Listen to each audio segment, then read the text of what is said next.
உலகத் தமிழர்களுக்கு ஒரு தொலைக்காட்சி தீபம்.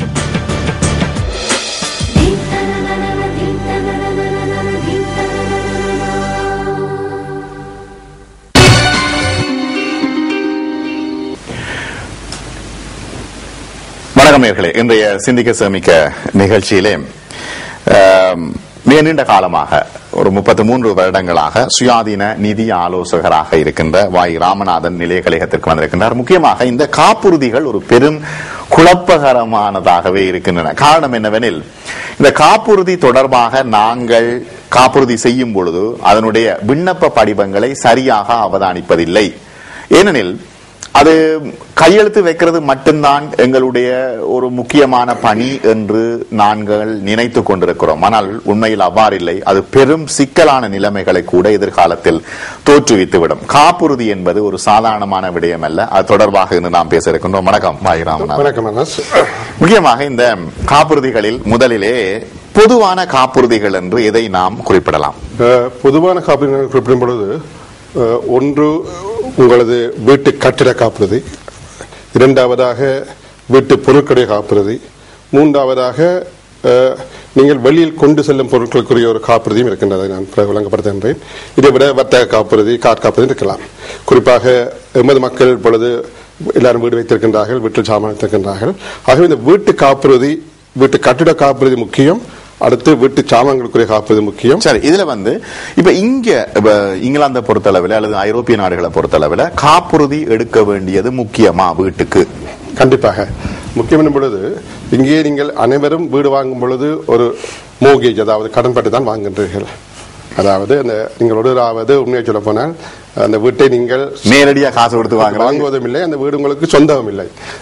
25 வருடங்களுக்கோ அல்லது அந்த காலத்துக்கு பிறகு அந்த வீடு உங்களுக்கு சொந்தமாக வருகின்றது. அந்த 25 வருட காலமும் அந்த வீட்டுக்குரிய சொந்தக்காரர் அந்த உங்களுக்கு கடன் தந்த அந்த வங்கியோ அல்லது அந்த பில்டிங் சொசைட்டியோ, ஆக அவர்கள் கட்டாயப்படுத்துவார்கள் அந்த கட்டிடத்துக்கு ஒரு பாதுகாப்பு. அது ஏனென்று கேட்டால், ஒரு 5 வருஷத்தில் ஒரு துரதிர்ஷ்டவசமாக கட்டிடம் முழுது எரிந்து விட்டால் நட்டம் அவர்களுக்கு, இவர்களுக்கு அல்ல. ஏனென்றால் இவர்கள் அந்த கடனிலேயே ஒரு குறிப்பிட்ட தொகை தான் கட்டியிருப்பார்கள். ஒரு 250,000 பவுன் கடன் பட்டிருந்தால் அது ஒரு 10,000 ரூபாய் கட்டியிருப்பார்கள். வீடு முற்றாக சேதமடைந்தால் நட்டம் வங்கியோ அல்லது அந்த கடன் தந்தவருக்கு தான் அந்த நட்டம் பெற போன்றது. ஆகையாலே அவர்கள் அதை மிகவும் கண்டிப்பாக சொல்வார்கள். நீங்கள் இந்த வீட்டுக்கு நாங்கள் இந்த மோகை தரும் பொழுது எங்களிடமோ அல்லது வேறாரிடமோ இந்த கட்டிடத்துக்குரிய தொகைக்கு ஒரு காப்புறுதி எடுத்து வைக்க வேண்டும். இவை எல்லாரும் நிச்சயமாக அந்த காப்புறுதி செய்ய வேண்டும், கண்டிப்பாக செய்ய வேண்டும். அதை அவர்கள் வருடம் அவதானித்துக் கொண்டிருக்கிறார்கள். நீங்கள் அதை ரெனியூ பண்ணி கொண்டிருக்கிறீர்கள், அவதானித்துக் கொண்டே இருப்பார்கள். சரி, இப்ப இந்த காப்புறுதி செய்யறதால முழு வீட்டுக்கும் காப்புறுதி செய்யறதால லாபம் யாருக்கு? 2 பகுதிக்கும். என்ன கேட்டால், உதாரணமாக இப்ப நீங்கள் வீட்டில் வசித்துக் கொண்டு வருகின்றீர்கள், அவர்கள் கடன் தந்தவர்கள், நீங்கள் வீட்டில் இருப்பவர்கள், 2 பேருக்கும் அந்த வீட்டிலேயே ஏதோ ஒரு தொடர்பு இருக்கின்றது. அப்பொழுது ஒரு வீட்டுக்கு ஒரு நஷ்டம் பெறும் பொழுது இந்த பணம் வந்தால் இந்த பணத்தால் அந்த நஷ்டத்தை ஈடு செய்து விடலாம். ஆகவே உங்களுக்கும் இருப்பதற்கு வீடு இருக்கும், கடன் கொடுத்தவருக்கும் அந்த பிரச்சனை இருக்காது, அவரும் சந்தோஷமாக இருப்பார். சரி, இந்த காப்புறுதி நேரம் என்னென்ன விஷயத்தை நாங்கள் கவனிக்கணும்?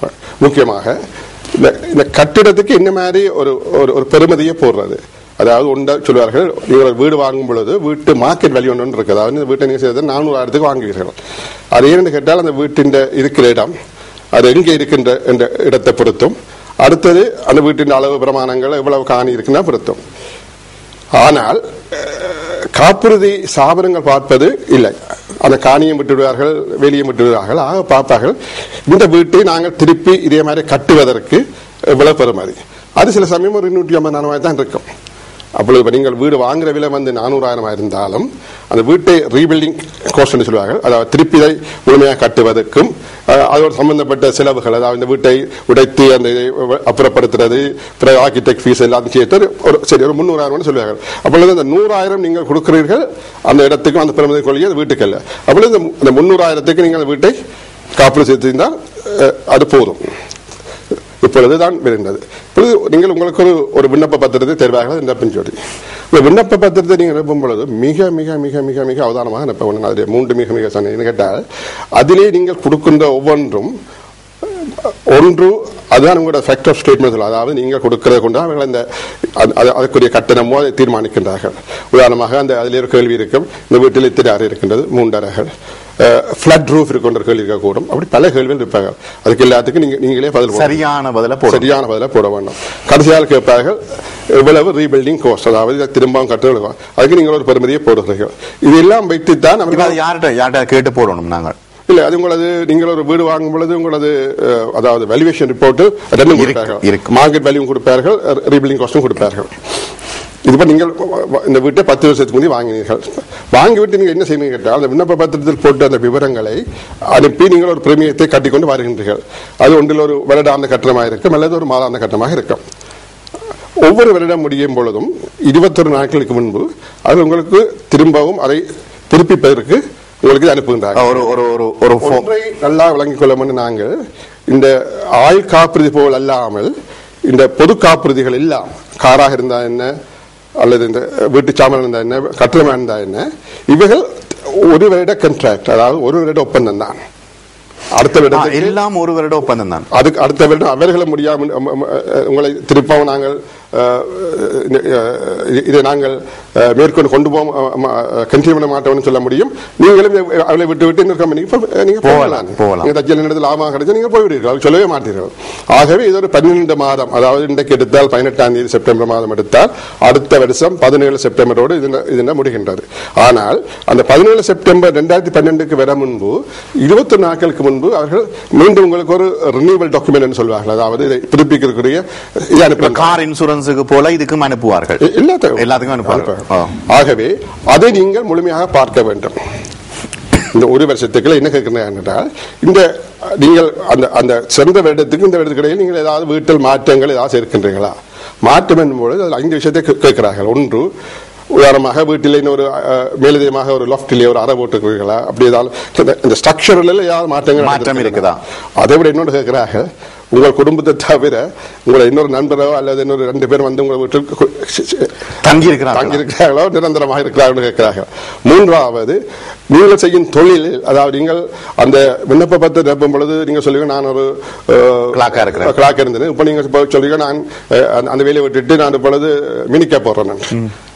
அதை கூட நீங்க சொல்லத்தான் வேண்டாம். எப்ப சொல்லிக்கணும், அது மினிக்கா போட அண்டே சொல்லியிருக்கோம். உடனே நீங்கள் அடிச்சு இன்சூரன்ஸ் அப்படி சொல்லாவிட்டா கூட பரவாயில்ல, இந்த வருஷம் முடியலாம் சொல்லாவிட்டால் இப்படி அந்த மாற்றங்களை நீங்க சொல்லியாக வேண்டும்.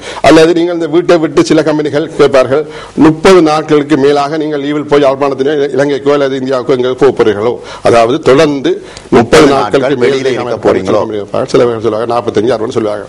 இப்படி இவற்றை எல்லாத்தையும் பார்த்துத்தான் அந்த ரெனியூவலுக்கு நீங்க போக வேண்டும். மிக சரியாக சொல்லணும். இல்ல, அந்த மாற்றங்களை அவர்களுக்கு அறிவித்தால் அந்த 20 நாட்களுக்கு அந்த காலையில் அவர்கள் அவற்றை திரும்பவும் பரிசீலனை செய்து சில நேரத்தில் அந்த பிரீமியத்தை கூட்டக்கூடும் அல்லது சில நிபந்தனை போட்டு உங்களுக்கு அடுத்த ஒரு வருஷ ஒப்பந்தத்தை பெற முடியும். நான் கவனித்த அளவுக்கு இந்த 33 ஆண்டு எனது அனுபவத்தில் மக்கள் என்ன செய்தாங்க கேட்டால், இது வந்தவுடன் முதற்பக்கத்தை பார்ப்பார்கள், அதிலே ஒரு பிரீமியம் குறிப்பிட்டிருப்பார்கள், அதுக்கு ஒரு காசோலி எழுதி அனுப்புவார்கள் அல்லது ஒரு கிரெடிட் கார்டு மூலம் பேமெண்ட் போட்டிருக்கிறார்கள். இதை வாசிப்பதாக காணவில்லை. இதை நான் எங்கே அவதானிக்க முடிகின்றேன் கேட்டால், ஒரு கிளைம், ஒரு நஷ்டஈடு வரும்பொழுது நாங்கள் அவதானிக்கக்கூடிய இருக்கின்றது. என்று கேட்டால், ஒரு நஷ்டஈடு வரும்பொழுது உதாரணமாக அந்த கட்டிடத்தில் ஒரு மேலே இருந்து ஒரு ஸ்ட்ரோம், ஒரு புயல் காற்றுக்கு ஒரு மழையால நடந்து ஒரு கிளைம் ஒன்று நீங்கள் போடும் பொழுது, இப்பொழுது முன் மாதிரி நீங்கள் ஒரு கிளைம் ஃபார்ம் நிரப்பி போட்டு அனுப்பி போட்டு காசு எடுக்க முடியாது. இப்பொழுது என்ன செய்யறாங்க கேட்டால், லாஸ் அட்ஜஸ்டர் இருக்கிறார், அவர் இன்னொரு கம்பெனி அவரை அனுப்புகிறார்கள். அவர் வந்து அந்த வீட்டை பார்க்கிறார். வீட்டை பார்க்கும்பொழுது பார்க்கிறேன், அந்த நீங்கள் முதல் அனுப்பிய விண்ணப்ப பத்திரத்தின் ஒரு படிவம் ஏற்கனவே நாங்கள் எத்தனை பேர் இருக்கிறோம், ரூம் இருக்குது, என்ன விஷயங்கள் என்று சொன்ன விஷயம் எல்லாம் அவர்கிட்ட இருக்குது. அப்ப வந்து எல்லாம் வீட்டை சுற்றி பார்த்து எல்லாத்தையும் கணக்கு பார்த்துட்டு இந்த பார்க்கின்றார். அந்த அங்க இன்னொரு அறை தெரியுது கூடுதலாக மேல இருக்கிறது ஒன்று அதிகமா இருக்கு. இல்ல, ஒரு அறை மேல தெரியுது. அப்ப அவர் சொல்ல போறார், இது இந்த அறை எங்க இப்ப வந்து நாங்க போட்டோம், நாங்கள் நாங்கள் போட்டுறாங்க. நக்கீரன் ஒரு விளம்பரம் கொண்டு வரும். அது எந்த வீட்டை உடைக்கிறதுக்கு நான் கவுன்சிலுக்கு சொல்லுவோம். அது மாதிரி இவர் கேட்ப நான் இந்த வீட்டை கட்டுறதுக்கு சொல்லுவோம் இவர் கேட்டிருப்பேன். அதில் கருத்து அங்க உங்களோட ஆரம்பத்தில் உங்களோட கண்ட்ராக்டில் நல்லா இருக்கிறது. உதாரணமாக ஒரு பாலிசி எடுக்கும் பொழுது இப்படி ஒரு 40-50 பக்கத்துக்கு டாக்குமெண்ட் இருந்தாங்க. இது முழுதையும் வாசிக்கிறதுக்கு ஒரு வருஷம் கூட போவாங்க. இதுலயே குறிப்பிட்டிருக்காங்க. எந்த ஒரு மாற்றமும் எந்த ஒரு ஸ்ட்ரக்சரல் ஆல்டரேஷனும் தங்களுக்கு தெரிஞ்ச வேண்டும். அது வீட்டெல்லாம் பார்த்து விட்டு சொல்றார், சரி நீங்கள் எங்களுக்கு சில விடயங்களை அறிவிக்கவில்லை, ஆகிய நான் இதில் உடனே உங்களுக்கு ஒரு எந்த வித ஒரு மறுபடியும் சொல்ல முடியாது, இதை நான் போய் அவர்களுக்கு ஒரு ரிப்போர்ட் கொடுப்பேன் என்று. அதுக்கு இந்த லாஸ் ரெஜிஸ்டர் போய் அந்த காப்புறுதி ஸ்தாபனத்துக்கு ஒரு ரிப்போர்ட் கொடுக்க போறார். அவர்கள் பார்த்து விட்டு உங்களுக்கு 3 செய்யலாம். 1 செய்யலாம், இந்த கிளைமை நாங்கள் முற்றாக நிராகரிக்கிறோம். ஏண்டா ஒரு கட்டிடம் ஒரு அறை ஒன்று கட்டினதுக்காக காரணம் சொல்லாத காரணத்தினால ஒன்று நிராகரிக்கலாம். அல்லது 2வதாக நீங்க சொல்லவில்லை, நாங்கள் இந்த முறை மன்னிக்கிறோம், ஆனால் இதை வருங்காலங்கள் செய்யாது இது கொடுக்கலாம். ஆனா இந்த காலத்துல அது வல்ல கஷ்டம், அரிதாக இருக்கு. 3வது அந்த கிளைமை குறைச்சு கொடுக்கலாம். ஏற்கனவே ஒரு தொகை உண்டு அவங்க கொடுக்கறதாக 2000 இருந்தால் அது 1000 ஆக்கி விடலாம்.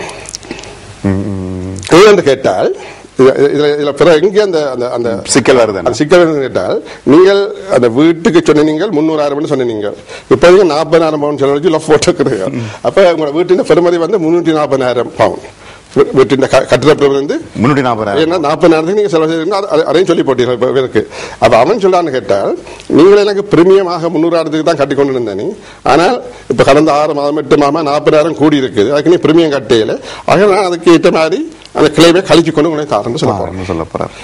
இந்த சிக்கல் உண்டு. அப்படி சொல்லுங்க, வேற சொல்லுங்க. இல்ல சொல்லுங்க. இல்ல அப்படி ஏதாவது நடந்திருக்கா உங்களோட அனுபவத்தில்? ரொம்ப நடக்குது.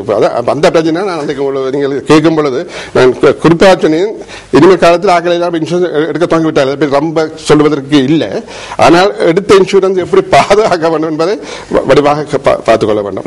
இது இப்ப நாங்கள் கட்டுறதை பற்றி பார்க்கிறோம். இதுல இன்னொன்று சொல்றாங்க, இந்த வீட்டு சாமான்கள் இதுவும் இதாக சிக்கலான விஷயமா வருகின்றது. வீட்டு சாமான்கள், அதாவது வீட்டு பொருட்கள் என்பது என்ன மாதிரி பிரிக்க வேண்டும். ஒரு கட்டிடத்துக்கு என்னென்ன வருகின்றது, பொருட்கள் என்னன்றது. இந்த கட்டிட பில்டிங் சொல்லும் பொழுது நான் தமிழ்லேயே கேட்கும்போது சோமா சொல்றேன், எந்த பொருளை நீங்கள் வீட்டை விட்டு நீங்கள் இன்னொரு வீட்டுக்கோ அல்லது இந்த வீட்டை விட்டு போகும்போது கொண்டு போக முடியாதோ அவளாம் தான் கட்டிட இன்சூரன்ஸ் விளங்குதோ. உதாரணமாக ஒரு டாய்லெட் ஃபிட்டிங் அதெல்லாம் இருக்கும், கிச்சன் சாமான்கள் இருக்கும். சில சமயங்களில் காப்பீடு அதை கூட காட்டி கொண்டு போவாங்க, அதையும் விடலாம். மற்றது எல்லாம் நீங்கள் வேறாக இன்சூரன்ஸ் எடுக்கணும். அதாவது உங்கள் டெலிவிஷனோ இதோ சகல வீட்டு சாமான்கள், உங்கள் நகைகள், உங்கள் உடுப்புகள் யாருக்கும் எடுக்க வேண்டும். இதே பிரச்சனை தான் இங்கே வருகின்றது. நகைகள் உடுப்புகள் எல்லாத்துக்கும் இப்ப வீட்டு பொருட்களுக்கான இன்சூரன்ஸ் என்று சொல்லிக்குள்ள அதெல்லாம் உள்ளடங்குது, எல்லாம் உள்ளடங்குது, சகலதும் உள்ளடங்க போன்றது. அதான் கண்டென்ஸ் சொல்வார்கள். அந்த வீட்டில் நீங்கள் வச்சிருக்கின்ற பொருட்கள். அதுல என்ன பிரச்சனை வந்துகின்றால் எங்கள் மக்கள் மத்தியிலேயே அது இந்த மாதாந்த கட்டணத்தின் கணிப்பு வந்து எவ்வளவு தொகையை கொண்டுதான். அதாவது நீங்க சொல்றீர்கள் என்ன வீட்டில் 15,000 பவுனுக்குரிய பெருமை சாமான்கள் இருக்கு, நீங்க போடுகிறீர்கள், அதனால ஏற்றுக்கொள்கிறார்கள். சரி வேண்டாம் அவ்வளவு தான் இருக்கின்றது. ஆனால் உண்மையில் சரி கூடவா இருந்திருக்கலாம், கூடவா இருந்திருக்காது, கூடவா தான் இருந்திருக்கலாம்.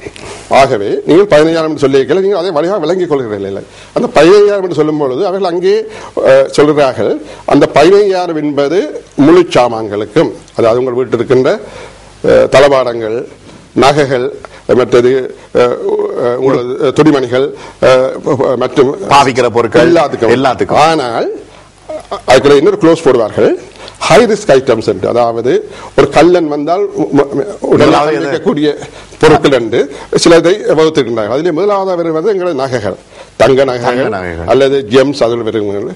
அப்படி அந்த ஹை ரிஸ்க் ஐட்டத்துக்கு இதுலேயே ஒரு பங்கை தான் கொடுக்கிறார்கள். அதாவது இந்த 15,000 நீங்கள் 5,000 பவுன் தான் அதுக்கண்டு. இப்ப என்ன நடக்குன்னு கேட்டால், இவற்றை வீட்டில் 8,000 பவுன் நகை இருக்குது, ஆனால் இவருக்கு அதை விளங்கவில்லை. இவன் வச்சுக்கொண்டிருக்கிறார் அந்த 8,000 நினைக்கல, இந்த 8,000 நகை 7,000 மிச்ச வீட்டு தளவாடம் தான் இவர் இருப்பார் 15,000 இருக்கின்றார். அதுல கஷ்டம். உண்மையிலே வீட்டு நகைகள் வந்து 5,000 தான் இருக்கும் பொழுது வழியில் நடந்தால் அதை இந்த இன்சூரன்ஸ் பாதுகாக்காது. நன்றி உங்களுக்கு. நன்றி சார். இது ஒரு முக்கியமான விஷயம் சார் தானே. பாதுகாப்புக்கு தான் கொண்டு போய் வங்கியில வைக்கிறது. இப்ப நீங்கள் பார்க்லேஸ் பேங்குக்கு கொண்டு நகை வைக்கிறேன்னு கேட்டால் ஒரு பெட்டி உங்களிடம் இருக்கும், உங்களிடம் சாவி இருக்கின்றது. நீங்கள் நகை வச்சுட்டு பெட்டியை கொடுக்கிறீர்கள், சாவி உங்கள்ட்ட தான் இருக்கிறது. அவர்களுக்கு பெட்டிகள் என்ன இருக்கின்றது அவர்களுக்கு உண்மையாக தெரியாது. அவர்கள் பெட்டியை தான் பாதுகாக்கிறார்கள். நாளைக்கு அந்த வங்கி கொண்டு நடந்தால் அவர்களுக்கு தெரியாது அங்க என்ன பெருமதி இருந்தாண்டு, பெட்டியில பெருமதி ஆண்டு. அதை விட நீங்க வங்கியால் நகை எடுத்துக்கொண்டு விரைக்கல என்ன களவு எடுத்துட்டு போனால் இதுல நல்ல இதுக்கு வருகின்றோம். இந்த கண்டென்ஸ் இன்சூரன்ஸ் வந்து இந்த நகைகளை உங்களோட வீட்டு எல்லைக்குள் இங்கால உங்களோட வீட்டுக்குள்ள இல்ல அந்த முன் கதவுக்கு உள்ளதான் பாதுகாக்குது. அப்ப நீங்க வழியில போய் நடந்தாலும் என்ன நடக்க போகிறது, அதுக்கு இன்னொரு இதுக்கு அடிஷனல் இன்சூரன்ஸ் இருக்கின்றது. அதையும் சேர்த்து போடுவாங்க. அதை சேர்த்து போட்டிருந்தால் தான் அது நீங்கள் ஒரு முழு தொகைக்கும் போட தேவையில்லை. உதாரணமாக நீங்கள் வழக்கமாக உங்கள் நகைகளுடைய பெருமதி ஒரு 2000-3000 இருக்கலாம். இதை ஒரு கேமரா நீங்கள் கொண்டு இருக்கக்கூடிய அப்படி சில சாமான்களை பர்சனல் பொசிஷன் சொல்லுவாங்க. உங்களது அத்தியாவசிய பொருட்களுக்கு ஒரு மேலதிக கட்டணம் கட்டி இதை வைத்திருக்கலாம். இப்போ வந்து அதை என்ன சொன்னீங்க நடராஜா? வணக்கம். வணக்கம் நடராஜா. வணக்கம். சொல்லுங்க, பேசுங்க. வணக்கம் மிஸ்டர் ராமநாதன். சொல்லுங்க. நான் பாஸ்கரன் கலைக்கிறேன். இந்த கார் இன்சூரன்ஸ் பற்றி உங்களுக்கு கேட்கலாமா? சொல்லுங்க. அதாவது இப்ப கார் இன்சூரன்ஸ் வந்து கிச்சமா கூடியிருக்கு. அதாவது இந்த வருஷம் 45% கூடியிருத்தான். நான் கிட்டத்தட்ட ஒரு சென்னப்பூர்ல ஒரு கலந்துரையாடல கேட்டேன். இப்ப அதே கூடுனால் இந்த இன்சூரன்ஸ் கிளைம், அதாவது நோ கிளைம் நோ இதுன்னு சொன்னதால எல்லாம் அது பெருசா பெருகி அதுதான் நியாயம் என்று சொல்லி இன்சூரன்ஸ் கம்பெனி இந்த பிரீமியத்தை கூட்ட வேண்டிய நியாயமே அதாலன்னு சொல்லி கவர்மெண்ட் இப்ப தலையிட்டு அது எல்லாத்தையும் நிப்பாட்டி பழையபடி குறைஞ்சு நியாயமான அளவுக்கு வர வேண்டும் கேள்விப்பட்டேன். அரசாங்கம் எடுக்க போகுது முயற்சி. அப்படி வந்தா நல்லவன் நினைக்கிறேன். உங்க அபிப்பிராயம் என்ன? அது உண்மைதான். இப்பொழுது சற்று முன்பு திரு அண்ணாசுரன் குறிப்பிட்டார்கள், இப்பொழுது நியாயமான கம்பெனிகள் இந்த காளான் புற்று போல முளைத்திருக்கின்றது. இந்த நோவின் நோஃபி அண்டு அவர்கள் என்ன செய்யறாங்கன்னு கேட்டால், ஒரு விபத்து நடந்தால் அந்த அவருக்கு ஒரு விப்ளாஷோ இதை ஒன்று போட்டு ஒரு பெரிய கிளைமை போட்டு இதை கேட்டுக்கொண்டிருக்கிறார்கள். ஆகவே இப்பொழுது எந்த காப்புறுதி நிறுவனமும் இந்த நீங்கள் கட்டுகின்ற இந்த காசை கொண்டுதான் இந்த கம்பெனி நடத்தி கொண்டிருக்கிறார்கள். அப்ப அவர்களுக்கு முடியாமல் இருக்கின்றது. சொல்ல போனால் கடந்த 4-4 வருஷங்களிலே இந்த காப்புறுதி இந்த குறிப்பாக இந்த வாகன காப்புறுதி இந்த இது கூடுவதற்கு காரணம் ஒன்று, அது ஒன்று. மற்றது கார் திருட்டு. அன்றைக்கு ஒரு இதில் பார்த்தோம், லண்டனில் ஒரு நிமிஷத்துக்கு ஒரு கார் களவு போகுது. அவ்வளவு கார் திருட்டு இருக்கின்றது. இதை விட இந்த நோ கிளைம் போனஸ் என்ற சாமான் கொடுக்கிறார்கள். உங்களை பிரீமியம் நல்லா குறைந்து போகுது. அதாவது உதாரணமாக சில கம்பெனிகள் ஒரு 60 நோ கிளைம் போனஸ் தரும் பொழுது அவர்களுக்காக 40 பிரீமியம் தான் கிடைக்கின்றது. ஆகவே அவர்களுக்கும் இதை செய்தார்கள். இப்போ நீங்கள் குறிப்பிட்டது போல அரசாங்கம் இதிலே சில இதை சட்டத்திட்டங்களை கொண்டு வர போகின்றது. சில விடயங்களுக்கு கிளைம் பண்ண முடியாது வந்தால் இந்த காப்புறுதி இது குறையக்கூடிய சாத்தியக்கூறுகள் கட்டாயமாக வரும். தம்பிராஜா வணக்கம். வணக்கம். சொல்லுங்க, பேசுங்க. நான் ஒரு கேள்வி. சொல்லுங்க. என்றால் என்னுடைய தெரிஞ்சவர் ஒரு கொமர்ஷியல் வெஹிக்கிள் எடுத்தவர் வேன் உண்டு. அவர் அப்புறம் அது கொஞ்சம் பழுதாகி கொண்டு போகக்குள்ள அதை வித்துட்டார். ஆனால் அதுக்கு முதல்ல ஒரு சின்ன ஆக்சிடென்ட் இருந்தது, பெருசா இல்லை, சின்ன. அதை அந்த நம்பர் கொடுத்தேன். அதை ஆப்போசிட் பார்ட்டி அதை கிளைம் பண்ணி எடுத்தவன். அதுக்கு பிறகு இவர் அந்த வேனை வச்சிருந்து நட்டம்னு சொல்லி கிட்டத்தட்ட ஸ்கிரப் மாதிரி ஒரு அப்படியே கொடுத்துட்டார். அவற்றை பேரில் அந்த வேன் இல்லை.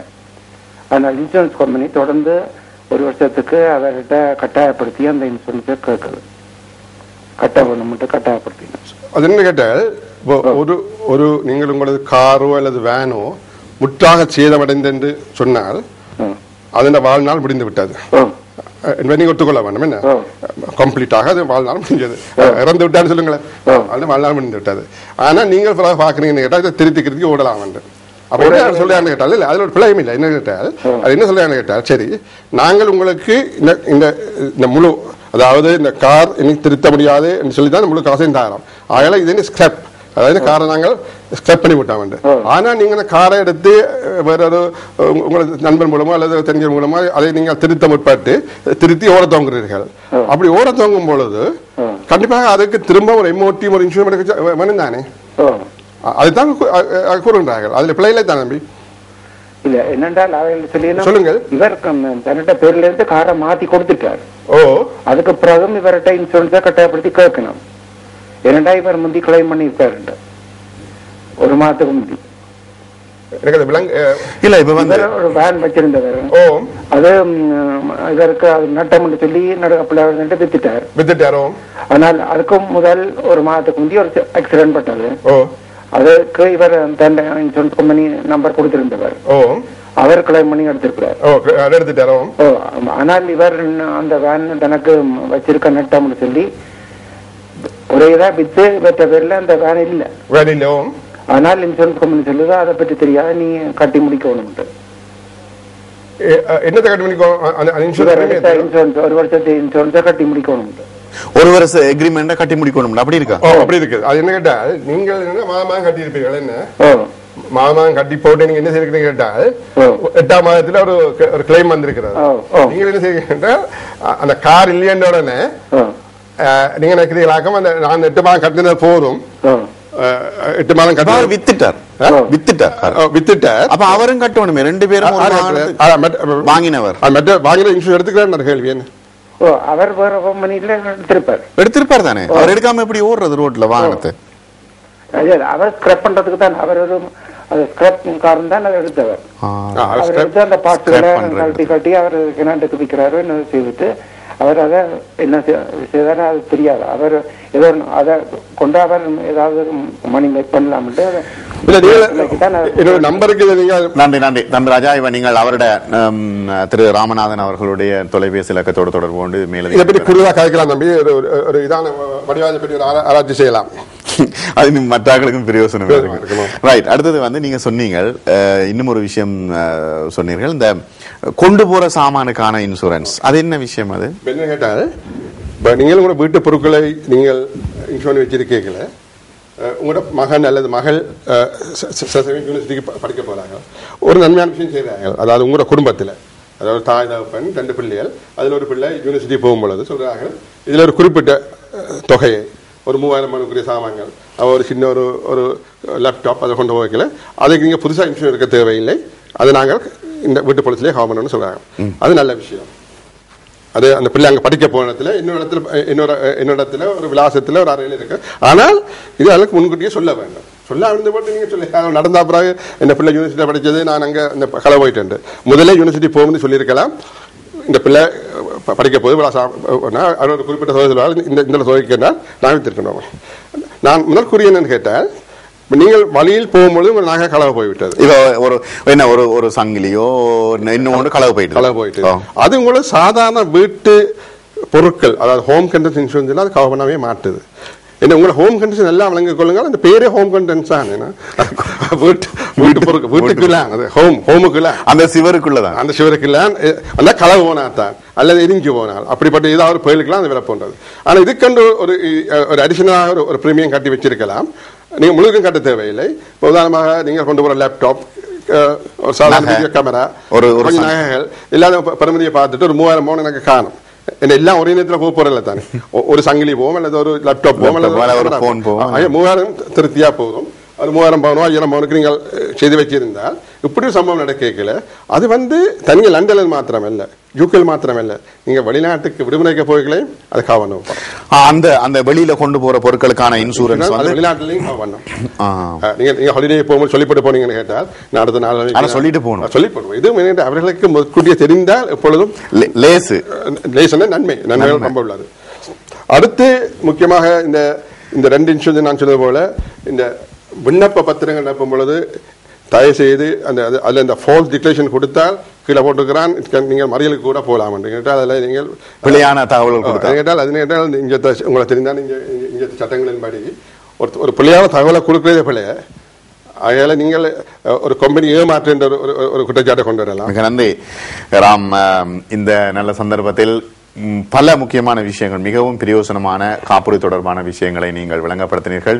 இன்னும் நிறைய விடயங்கள் இருக்கிறது. மற்றும் சந்தர்ப்பங்கள் இதே போல ஆயுள் காப்புறுதி இன்னும் முக்கியமானது. அதில் ஒரு சந்தர்ப்பத்தில் நாங்கள் பேசுவோம். மிக நன்றி உங்களுக்கு இந்த நிகழ்ச்சியில். பார்த்துக் கொண்டிருந்த தீவனிகளுக்கு வணக்கம். நல்லது. அறுதித்தோடு இந்த நிகழ்ச்சியை நாம் நிறைவு செய்து கொள்வோம். மீண்டும் மற்றும் ஒரு நிகழ்ச்சியில் சந்திப்போம். வணக்கம் நேயர்களே.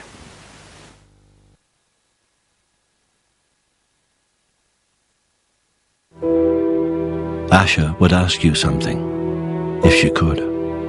She'd ask you to save her life. But she's too exhausted. She's starving. She'd look you in the eye. She'd ask again if she thought someone, somewhere, had the heart to help. If Asha could ask you, would you help? You can help. You can save children's lives by calling Save the Children today. To help a child survive, will you give just £2 a month? Please give your support today by calling 0800 009 4000. Please help a child like Asha right now. മാത്രം വിചാരമല്ല, ഒരു 1/3, അതായത് அந்த 15,000 1/3 பங்கை கொடுக்கின்றார்கள். இப்போ என்ன பிரச்சனை வருது, இவர்கிட்ட வீட்டுல ஒரு களவு போயிட்டு கள்ளர் வந்து எடுத்து நகை களவு போயிட்டு, இவர் ஹாப்பியா சந்தோஷமாக சொல்றாரு நகை களவு போயிட்டு, போலீஸ் ரிப்போர்ட் கொடுத்துற எல்லாம் சரி, எல்லாம் சரி, சகலதும் சரி, ஒரு பிரச்சனையும் இருக்கையில இந்த லாஸ் ரெஜிஸ்டர் வாரார் வந்து பார்த்துட்டு சொல்றாரு, முதலாவது பிரச்சனை உங்களோட ஹை ரிஸ்க் ஐட்டம் வந்து 5,000 தான் இருக்கின்றது, நீங்கள் 7,000க்கு கேட்கறீங்க. இப்ப இவர் சொல்லுவார், இத்தனை பவுன் நகை களவு போயிட்டு, ஆகவே அதன் பெறுமதி 7,000 எனக்கு தாங்கன்னு கேட்கிறார். அவர் சொல்றார், இங்க வாங்க உங்களோட பொலிசியின் படி சரி, இந்த மற்ற ஜாமனை விட்டு பார்ப்போம், உங்களோட டிவி எல்லாம் விட்டு பார்த்தாலும் உங்களோட நகை வந்து ஆக 5,000 தான் இருக்கின்றது. அப்ப நீங்கள் 2,000க்கு இன்ஷூர் பண்ணவே இல்ல என்ற பிரச்சனை உண்டு. அடுத்தது என்ன கேட்டால், இந்த நகைகளுக்கு ஒரு வைர ஒரு சாதாரண தாலி கொடி இருக்கின்றது. இன்றைக்கு தெரியும், அந்த அப்ப இருந்த பவுனுக்கும் இன்றைக்குள்ள பவுனுக்குள்ள விலை பார்ப்பாரு. இவர்களை பார்த்து இந்த புதுவை கொடுத்தா வாங்கி தர வேணும் என்ன. அப்ப அவர் சொல்ல போறார், அதுல இன்னொரு நிபந்தனை இருந்தது, ஏதாவது ஒரு தனி ஆர்டிக்கல், அதாவது ஒரு தங்க சங்கிலி அல்லது ஒரு வைர காப்பு 1000 பவுனுக்கு மேலே இருந்தால் அது நீங்கள் எங்களுக்கு சொல்லியிருக்க வேணும், அந்த பெருமதியை சொல்லியிருக்க வேணும் சொல்லுவாங்க. என்னால் அதுக்கு ஒரு என்டோர்ஸ்மெண்ட் கொடுத்துருப்பாங்க. இப்ப இவர்கள் அதுவும் செய்யவில்லை. அப்ப ஆனால் இங்க இருக்கிற கலப்பண நகைகளுக்கு ஒரு நகை தாலிக்கொடியின் பெருமதி வந்து 1,500 இருக்க போன்றது. அப்பொழுது என்ன நடக்குதுன்னு கேட்டால், இங்கே ஒரு வாக்குவாதம் 2வது இருந்தது. இது பெரிய சிக்கலை கொண்டு வருகிறது. இப்பொழுது அண்டர் இன்சூர்ட் க்ளோஸ் ஒன்றை கொண்டு வருவார்கள். அதாவது உங்கள் வீட்டில் 15,000 பவுன் சாமான் இல்லை, இப்ப நான் பார்த்த அளவுக்கு உங்கள் வீட்டில் 30,000 பவுன் சாமான் இருக்குது. என்ன கேட்டால், இது போல இந்த ஒரு வருஷத்துக்கு நடக்கிறதா, நீங்க ஒரு 10 வருஷத்துக்கு முந்தி துவங்கின 15,000 நீங்க என்ன நிக்கிறீங்க, இன்னும் அவங்க மாத்த இல்ல. 2001 நீங்க எடுத்துக்க கூடும், அப்பொழுது 15,000 உண்மையாக இருந்திருக்க கூடும். அதுக்கு பிறகு உங்களோட வாழ்க்கை தரத்தை உயர்வால பல 55 டிவி பல சாமான்களை வாங்கி கூடும். ஆகவே இப்பொழுது அந்த 30,000 விலைகளையும் நீங்கள் இன்னும் வந்து 15,000 பவுனுக்குரிய பிரீமியம் தான் கட்டி கொண்டிருப்பார்கள். ஆனா அவர்கள் அதுக்குள்ள ஒரு இன்ஜெக்ஷன் கூட போட்டு வைப்பார்கள். அதாவது என்ன கேட்டால், இந்த 15,000 வருஷம் மட்டும் கொஞ்சம் கூட்டி கொண்டு வருவார்கள். அதாவது 16,000 வந்திருக்க கூடும், அவ்வளவு தான் வந்திருக்க கம்பெனி, இன்சூரன்ஸ் கம்பெனி அதை கூட்டியிருப்பார்கள், அந்த பெருமையும் கூட்டிருப்பார்கள். இப்பொழுது ஒரு கேள்வி வருது, நீங்கள் எங்களுக்காக 50% கட்டணத்தை தான் கட்டிக்கொண்டு வந்திருக்கிறீர்கள். சரி, 7,000 கிளைம் கேட்கிறீர்கள். முதலாவது 7,000 தர முடியாதுன்னு கேட்டால், உங்களோட ஹைரிஸ் ஐட்டம் வந்து 5,000 தான். அதிலே 2,000 போட்டது 5,000 தான் தரலாம். அதுல பிறகு நீங்க 50% காசு எட்டாபடியா 2,500 இப்போது 2,500 வந்து விட்டது. அவ்வளவு முடியல. இந்த நகை உங்களுக்கு எப்படி கிடைச்சது, எங்க வாங்கினீங்க? அடுத்த கேள்வி மகேண்டா தான் வல்லு கண்டிப்பாக கேட்பாங்க. ஆகவே இதுக்கு வாங்கின ரிசீட் இருக்கின்றதா, சர்டிபிகேட் இருக்கிறதா, எப்ப வாங்கினீங்க, அல்ல எனக்கு வேல்யூவேஷன் ரிப்போர்ட் இருக்கின்றதா? சரி, அதுவும் இல்லை. எப்ப நீங்க போட்ட நகைகள் போட்டு படங்கள் அதை வச்சிருக்கீங்களா? ஏதாவது ஒன்றாவது இருக்கத்தான் வேணும். நீங்க உங்க வீட்டுல நான் பண்ண சொன்னா 6வது நகைகள் வச்சிருந்தால், இன்றைக்கு இந்த நிகழ்ச்சியை பார்க்கல கூட இதுவரை செய்யாவிட்டா, நாளைக்கு கூட போய் உங்க வீட்டு இருக்க எல்லா நகையும் கொண்டு போய் ஒரு நல்ல ஒரு ஜுவல்லரியில கொடுத்து வேல்யூவேஷன் ரிப்போர்ட் எடுத்து வைக்க வேண்டாம். எடுத்து நாங்க வைக்கிறதா, ஆல்ரெடி இன்சூரன்ஸ் கம்பெனி கொடுக்கறதா? இல்ல, ஒன்று கொடுத்தா இன்னும் நல்லது. நம்புவார்கள். இப்ப நகை இருந்தேன் உங்கள்கிட்ட, இது வருஷம் செய்யறது நல்ல பண்றீங்களா? இல்ல, நீங்க நகை புதுசா வாங்கினா செய்ய தர வேணும். விலை கூடுதானே? நீங்கள் நான் சொல்றது அநேகமான வேல்யூவேஷன் ரிப்போர்ட் எடுக்க கிழவர்கள் 2 காப்பு எத்தனை கிராம் வெயிட்ட போடுவார்கள். அந்த வெயிட் இருந்தா அப்புறம் அதுக்கேற்ற மாதிரி அவங்க வெளியே அதை பார்க்கலாம், அது பிரச்சனை இல்லை. ஒன்று நகை இருந்ததுக்கு ஒரு அத்தாட்சி வேணும் முக்கியமாக.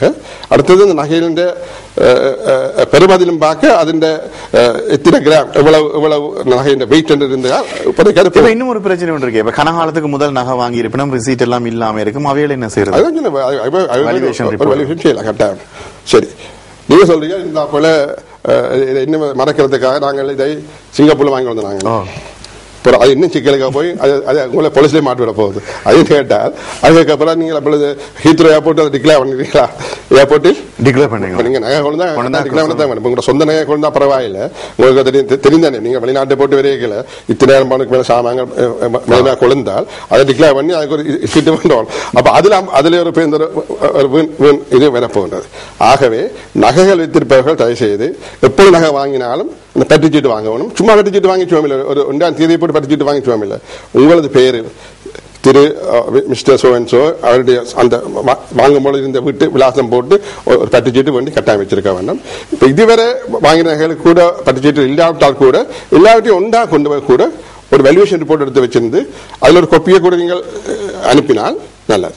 என்ன பிரச்சனை வேணும்னு கேட்டால் நீங்கள் ஏற்கனவே சொல்லிவிட்டீர்கள் என்னிடம் 5000 தான் நகை இருக்கின்றது. இப்பொழுது வேல்யூவேஷன் ரிப்போர்ட்ல இப்பொழுது உள்ள பவுனின் பெறுமதியை போட்டுக்கொண்டு வந்தால் அது 25,000 வரும். அவர் என்ன சொல்ல போறார்? நீங்கள்